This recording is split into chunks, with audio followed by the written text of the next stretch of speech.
For the next lesson, we will be finding the Taylor polynomial approximations of functions. So this example will have us find the fourth degree Taylor polynomial for the function ln x centered at 1 and use it to approximate ln of 1.1. So this is the formula we'll be using.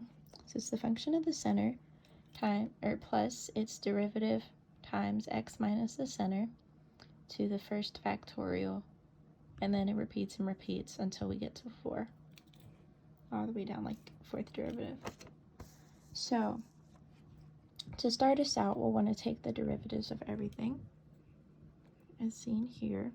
The derivative of this function goes from the natural log of x to 1 over x to negative 1 over x squared to 2 over x cubed, all the way to negative 6 over x to the 4th.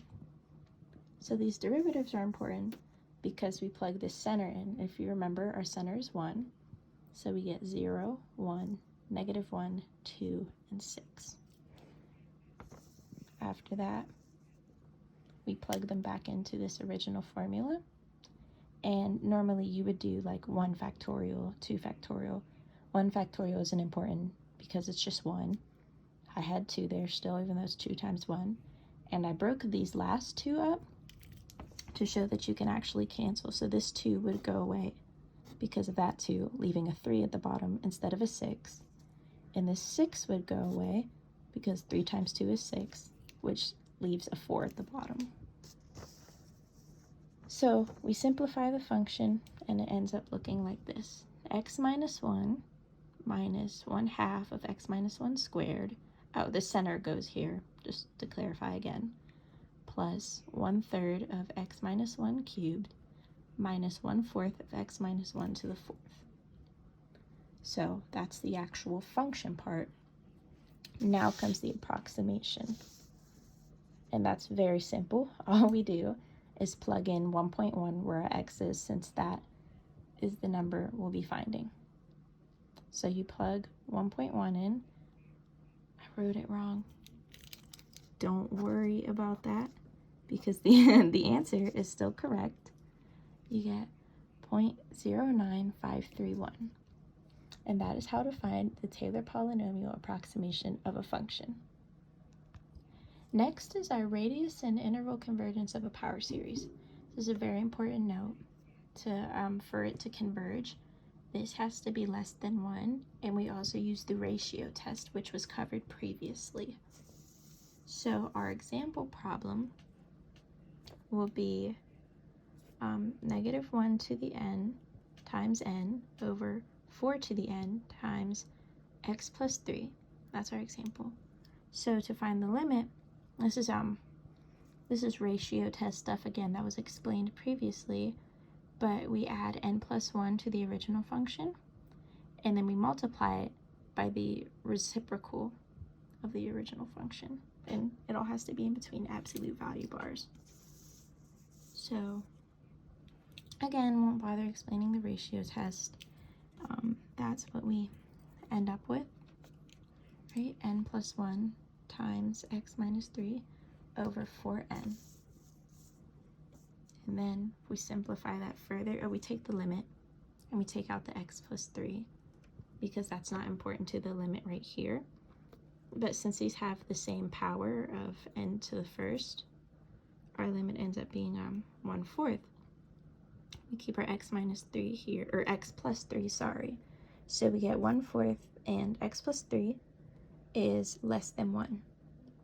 And we need this 1/4 to go away so we can find the radius. So we add it to the other side. Well, we multiply it. Multiply the reciprocal, of course. So we get x plus 3 is less than 4, which makes our radius 4. And our center is at negative 3, since it would take negative 3 to get rid of this 3. We add negative 4 to, we have the 4, since that's our radius. We make one side negative and one positive, and then we add that negative 3 to both sides to get the interval of convergence to be negative 7 well, x is in between -7 and 1. Next is my least favorite part, a very important part regardless, testing the endpoints. So to do that, it's actually not that bad. You plug this original equation, minus the x, of course. You plug in your -7 and your x minus 1 into it, which there's no x's, not really anything to plug in. So you just proceed as normal. And I ended up using the limit test, I believe. And we end up with n equals infinity, which is not 0. I'm sorry, I believe that's the nth term test. My apologies. But regardless, it ends up divergent.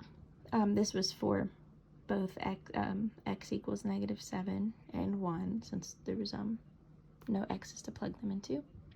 And it makes our equation, our function divergent. So if it wasn't divergent, you would plug, you would put like an equals sign right there to show convergencies, but since there isn't, we keep it the same as it was up here, and we get this as our final answer. Next, we'll be finding the Taylor-Maclaurin series for a function. This is the general formula you'll use. And if you are taking calculus currently, there are 3 very important formulas to memorize. One is for e to the x, one is for sine of x, and one is for cosine of x.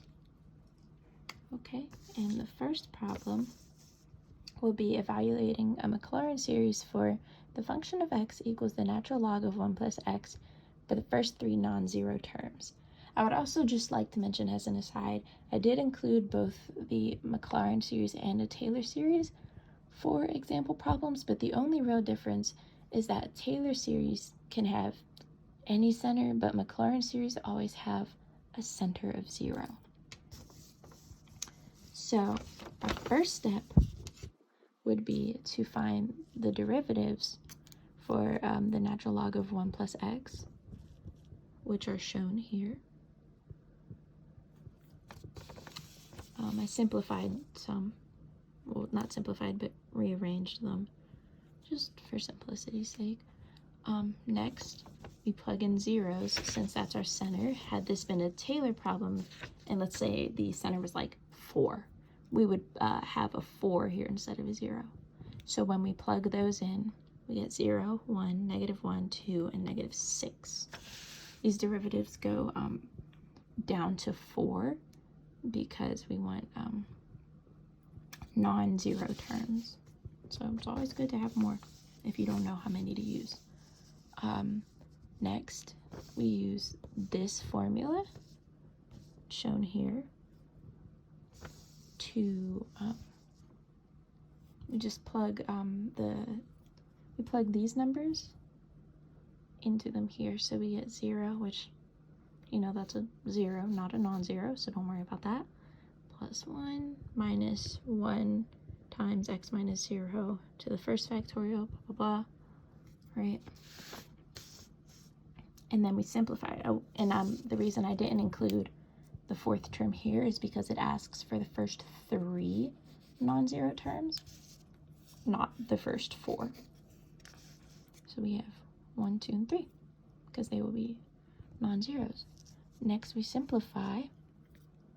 We take all of this and we turn it into this. That'll be our final answer. Continuing on our previous topic, we will be finding a 3rd degree Taylor series centered at 1.